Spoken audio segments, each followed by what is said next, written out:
Most people think financial stress stays isolated, a surprise expense, a missed payment, a temporary income decline. But dynamic systems behave very differently. Pressure moves. It spreads through interconnected structures. And depending on liquidity, leverage, solvency, flexibility, and resilience, small disruptions can either dissipate quickly or cascade through the entire financial system. This is one of the defining characteristics of fragile systems. They transmit pressure aggressively. Every disruption enters the system through a specific pressure point. For example, inflation compresses purchasing power.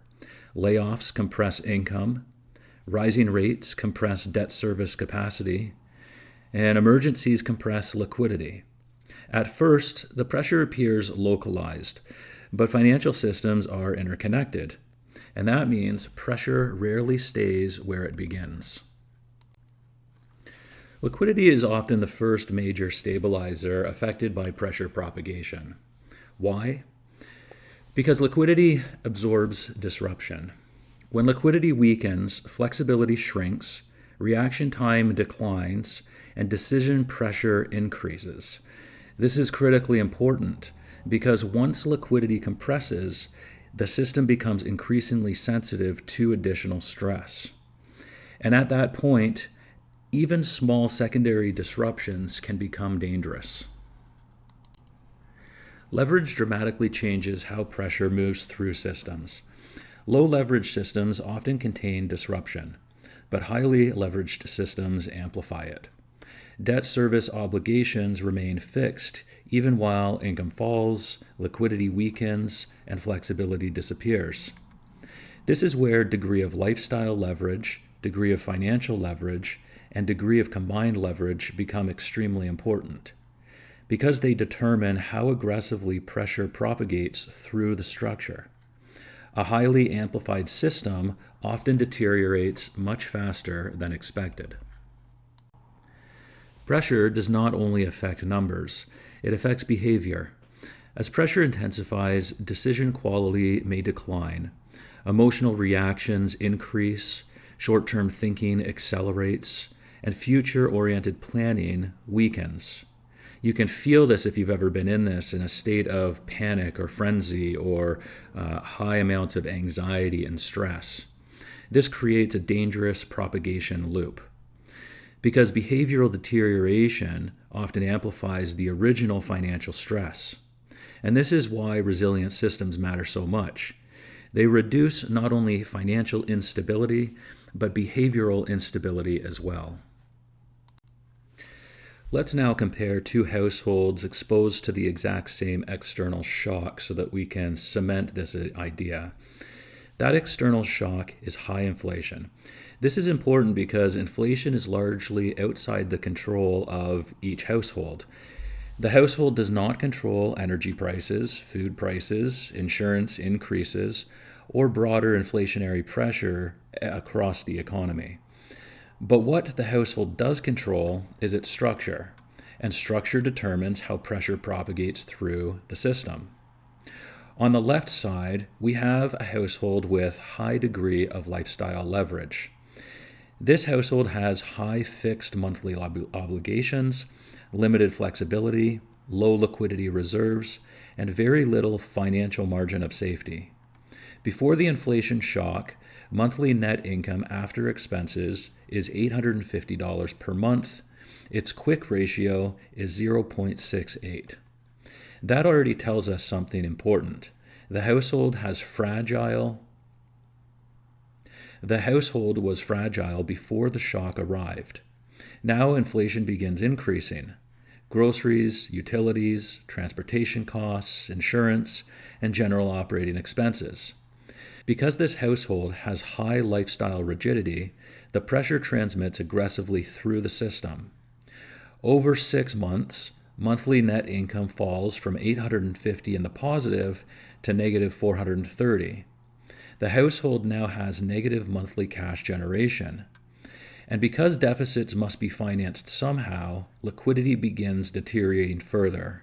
The quick ratio falls from 0.68 to 0.38. That means the household's liquid assets are no longer capable of covering even a small portion of current obligations. Now notice what happens next. The problem is no longer just mathematical. The pressure begins affecting behavior, psychology, and decision quality. Stress increases, anxiety rises, short-term thinking accelerates. The household begins reacting emotionally instead of strategically. And this is what fragile systems look like, not because one catastrophic event occurred, but because pressure propagated through a highly amplified structure. Now compare that to the household on the right. This household experiences the exact same inflation shock. Same economy, same grocery increases, same fuel costs, same external pressure. But this household has a low degree of lifestyle leverage. Its structure is fundamentally different. Before the shock, monthly net income is $1,950. Its quick ratio is 2.10. This household has liquidity reserves, lower fixed obligations, stronger flexibility, and greater operating margin. Now inflation enters the system. Costs still rise, pressure still appears, but transmission through the structure is far weaker. Over 6 months, monthly net income declines from $1,950 to $1,210. The household remains profitable on a monthly basis. Liquidity weakens slightly, but the system remains stable. The quick ratio falls from 2.10 to maybe 1.58. That is still a healthy liquidity position. And because the system remains stable, the psychological outcome is completely different. Stress remains manageable, decision quality remains strong, the household preserves flexibility, optionality, and future planning capacity. This is what resilient systems do. They absorb pressure without destabilizing behavior. And this is the most important insight from this comparison. The shock was identical, the transmission was not. The outcomes were not, because ultimately, structure determines resilience. Resilient systems behave differently under pressure. They interrupt propagation. Liquidity buffers absorb shocks. Low leverage slows amplification. Flexibility preserves decision-making capacity. And optionality creates adaptive pathways. This is one of the most important distinctions between fragile systems and resilient systems. Fragile systems transmit pressure aggressively. Resilient systems absorb pressure gradually. The most important insight from this episode is this: pressure rarely stays isolated. Financial systems transmit stress through interconnected structures. And depending on leverage, liquidity, flexibility, and resilience, that pressure may either dissipate, stabilize, or cascade. This is why resilient systems are not simply wealthier systems. They are systems specifically designed to absorb disruption without destabilizing.